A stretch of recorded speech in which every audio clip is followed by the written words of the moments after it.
Well, once again, thank you, friends. Shabbat Shalom. It's always a pleasure to see you. It's a sad day. My heartfelt condolences go out to the families of the victims of Flight 17, shot down without warning over the Ukrainian skies. Let's all pray for safer times, and let's hope for a speedy end and resolution to the horrible events in Gaza. Man was meant to cooperate and work together, not to envy, not to hate. On another note, happy birthday, Marty. I hope it was a great one. And thank you, Antonio, for your kind comments. I appreciate how much you gain from these weekly shows, and I thank you for your great help and assistance. I couldn't do these without hearing from you and all of our other friends with your questions and comments and requests. Another of my great friends and supporters noticed last week that although I sounded good, she felt I looked tired. Thank you for your concern, Hillary. Just your mentioning it to me and your caring lifts my spirits. So hopefully I'll look a little bit better today, but I wouldn't necessarily count on it. Who can forget this great line from Visions of Johanna? Ain't it just like the night to play tricks when you're trying to be so quiet? We will talk a lot about quiet tonight. Quiet in mind, quiet in speech, and the conclusions that we draw. Friends, this is often another of the double parshas, and when read in conjunction with next week's parsha, Maseh, it becomes the second longest parsha in the Torah and marks the end of the book of Numbers, and an incredible end it is. But this year, we will look at it on its own, the second last parsha, Matot, tribes.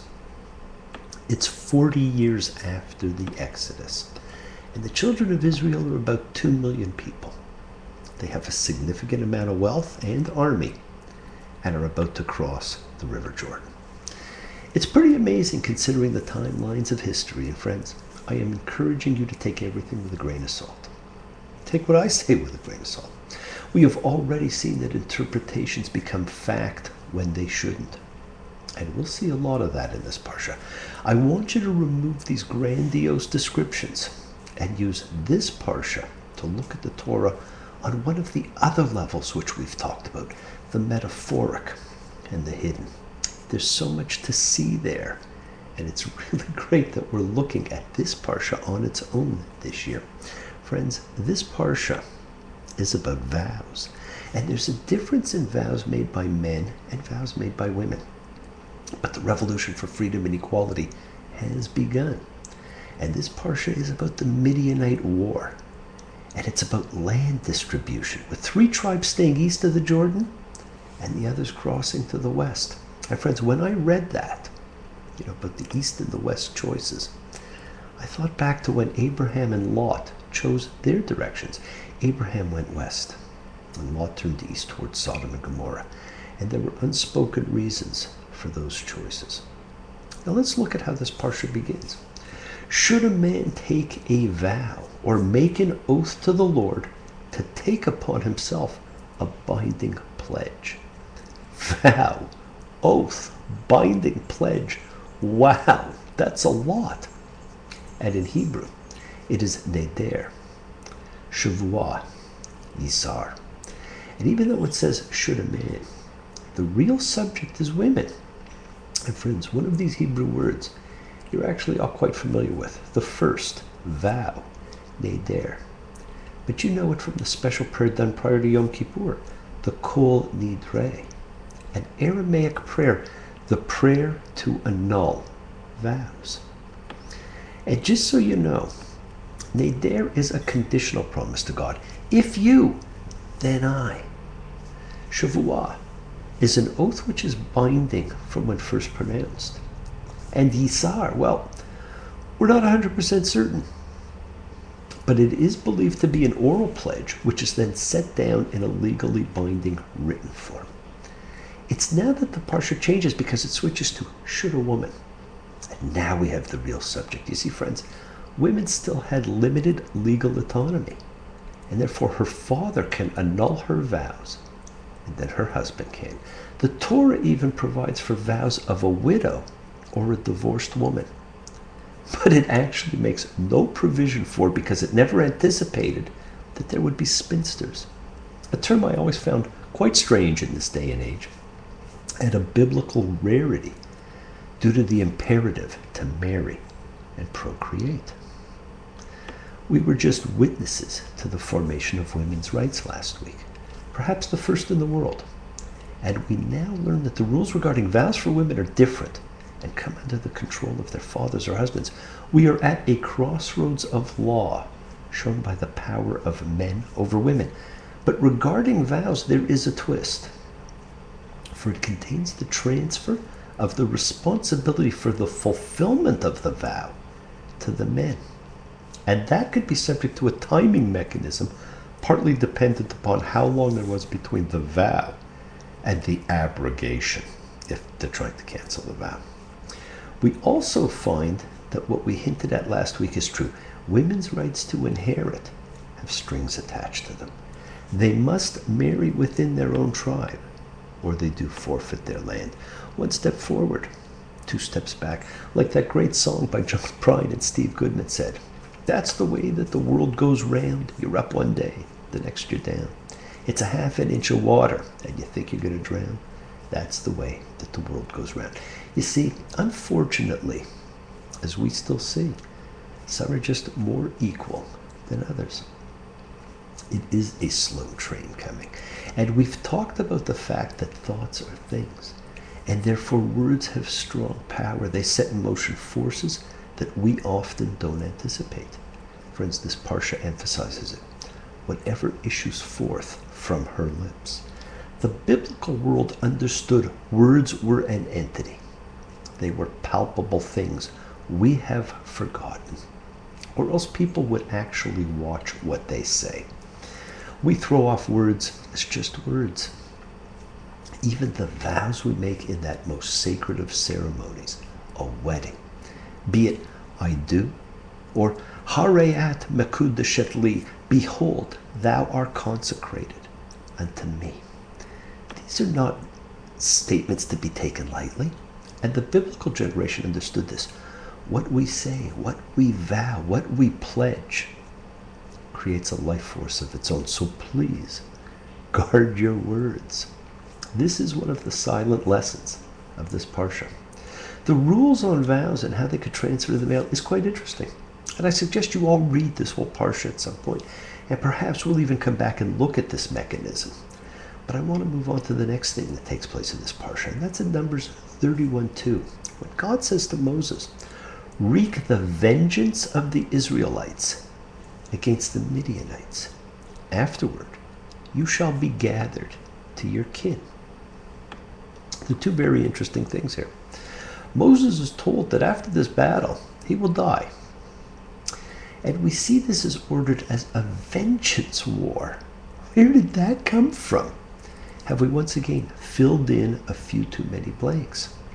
We are told that Moses sent out the army, led by Pinchas, the priest. There is no mention anywhere of Joshua, Moses' successor. And they killed every Midianite male, and they killed Balaam, the seer, who a few weeks ago had blessed, not cursed, Israel. And Moses was upset because the army let the women live, and he orders the troops to then go and kill all the male children and all the women who had had sex. This reminds us of the Egyptian orders to kill all male children, which we saw as barbaric. But here Moses orders the same thing, but we don't see it the same way. I don't know, but seeing Moses order this kind of killing just makes things seem upside down. And friends, this was not God's command, but Moses's. And this has been very confusing to our sages over the years. Moses' own wife was Midianite. And for him to order this kind of approach has been more than puzzling. And so we interpret. And here another example of how our interpretations take on the role of fact begins to take shape. Our sages suggested that Moses was impelled to demonstrate his unswerving dedication to Israel by ordering such mass destruction. And even though he was married to a Midianite, he chose this action so as not to show favoritism. And we can't reconcile the fact that Jethro, Moses' father-in-law, a virtual monotheist, is now a part of a nation whose women entice the Israelites to pagan excess. And we have transferred the crime of the Moabites, who engaged Balaam, to the Midianites, who were not even mentioned in that parsha. Our sages have also suggested that the severity of the command is because this was a ritual crime. And even though the treatment of those who had no evil intent, such as the babies, is one of the hardest elements of the Torah for people to understand. Friends, we are reminded that since the destruction of the temple, we have lost the connection and the feeling for holy zones and sacred boundaries. And so it was okay. I got nothing to say, but it's okay. Good morning, good. This whole section, from the death of Balaam through the killing of every male, then every male child, and every woman who had sex, is a shock. It is unlike our nature. It is a condemnable act. It's not a condonable one. We had read that Balaam as a prophet could not, for any price, curse Israel. But we have been told that he hated Israel and would do anything for a buck. And friends, that is what most believe to be true, and that suggestion might have come just in order to justify the massacre that we've just read about. Ambiguity prods us to imagine possibilities and jump to conclusions. We interpret, and over time those interpretations take on the force of fact. For example, I was listening to a commentary not that long ago, and the speaker talked about how Moses softened Pharaoh's heart so that Pharaoh would let the people go. But friends, the Torah tells us over and over and over again how God kept hardening Pharaoh's heart so that the world could see his power. We ignore what's written to allow us to interpret and to believe the opposite of what we saw. With Balaam, it was the same. And going back further to the story of Esau, it was the same. We are told he was wicked, hateful, and jealous. But all that's written actually says the opposite. And the scared, scheming, feeble one was actually Jacob. We can't go up to history and say, why do you lie? It wasn't intentional. Much of what we conjecture comes from our own circumstances. We have to understand we interpret and need to emphasize that we guess. And we have to be prepared to change our interpretations. And interpretations of the Torah keep changing and keep getting added to. And that's the wonderfulness of this organic live book. There are still many secrets in the Torah which have been interpreted. And friends, one of our jobs is to continue to question interpretations and to continue to offer new ones. As Michael Frank sang, your secret's safe with me, searching for someone who's got no lies to conceal. Your secret's safe with me, waiting for someone whose eyes will tell you it's real. Many of the biblical silences lead to these kinds of speculations. Friends, we have just encountered probably the second most powerful silence in the Torah. How much do you hear about it? How much do you read about it?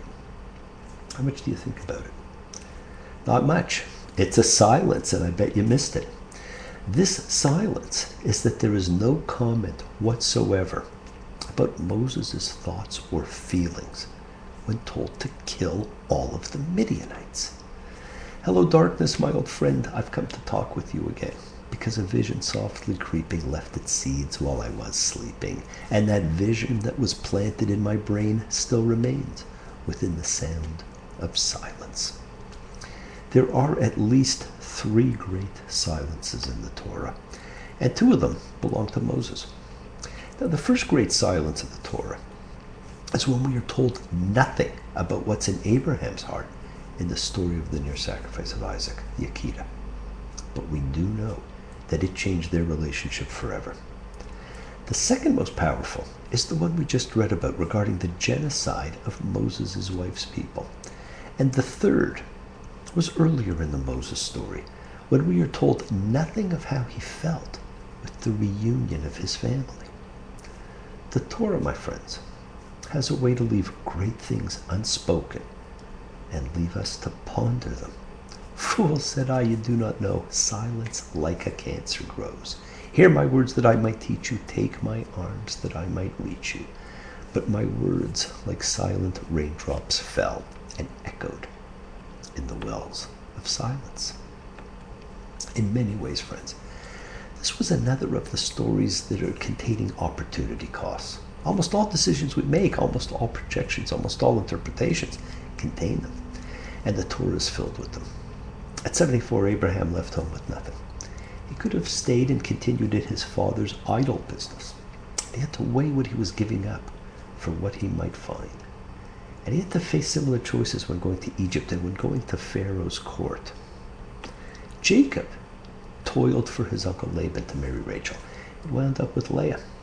He had a choice also, and he chose to work another 7 years to wed Rachel. He could have taken Leah and moved on. He then had to make choices about who he was going to send to Egypt to procure food and how he treated his sons, and that affected their relationship forever. Moses could have stayed a shepherd in Midian and not gone to Egypt. All of these had opportunity costs associated with them, and they are not just economic costs. Some have opportunity costs measured purely in relationships. Those healed and those indelibly lost. Jacob's fear of Esau had him turn away from a brother who truly loved him, and he sacrificed a relationship forever. The choices we make, whether in interpreting or acting, determine our reality. A good friend of mine, a scholar in his own right, once pointed out that the costs that our biblical ancestors weighed and took, and he reminded me of some of the same choices that we often make in our own lives. And he told me that he had once had life-threatening surgery. And when he finally recovered, he went to see an estranged family member to reconnect and to move forward with their relationship, only to be told by the other person that the other person wasn't interested. They've hardly spoken since, and I'm sure it's left a permanent gap in his heart. Inside the museum's infinity goes up on trial. Voices echo, this is what salvation must be like after a while. How much of these decisions and the decisions we continue to make actually come from envy or fear? The unspoken parts of the Torah feed so much. Another of our loyal friends and followers, a great pal, sent me an article from a university where someone had designed a study to see how people respond to people who excel beyond them in invention, creativity, and wealth, and whether people envy them and see them as diminishing them, or whether they admire their achievements and try to emulate them. And as I read it, I found it fascinating, simply fascinating. The man who designed it is not Jewish, but he called this the Israel test. And I'd like to share it with you. It was really, quite fascinating, and it was actually fairly informative. In the 1880s, European Jews settled in Mandate Palestine, and they wrought an agricultural miracle in that desolate territory, then sparsely populated by a few score thousand Jews and a couple 100,000 Arabs. The Jewish settlers drained malarial swamps, leached salt from the soils, terraced the barren hills, and planted millions of trees. They massively expanded the capacity of the land, and they enabled it to support a substantial population, primarily an Arab population. In the two decades between 1921 and 1943, Jews quadrupled the number of enterprises, multiplied the number of jobs by a factor of greater than 10, and increased the level of capital investment 100-fold. And far from displacing Arabs, they provided the capital for a major expansion of Arab farms and enabled a 7-fold rise in Arab population, so that by 1948 there was over 1.35 million, the largest in the long history of Palestine. So in other words, the Arabs came to what would soon be the state of Israel because of the Jews. By comparison, Transjordan, now known as Jordan, with the same geological endowment and 4 times the land but no Jews, was able to sustain a population density only 1/10 of the population density of Palestine. Crucial to Israel's accomplishments were world-leading technological advances in the recovery of water through desalination, drip irrigation, and sewage recycling. Over the past 50 years, Israel has increased its population tenfold, its agricultural production 16-fold, and its industrial production 50-fold, while actually reducing net water consumption by 10% since 1948. This huge expansion of effective water resources enabled the land to support not only more Jews, but millions more Arabs. Today, the state of Israel, with its astonishing achievements in computer science and all these high-tech fields, distills both the genius of the Jews and the misdirected anger of the Arab states around her. The great divide in the Middle East, he says, is not between Arab and Jew, but between admiration of achievement along with a desire to replicate it, and envy accompanied by violent resentment. People who admire success, who pass the Israel test, tend to be wealthy and peaceful. People who resent achievement, who fail the Israel test, tend to become poor and violent.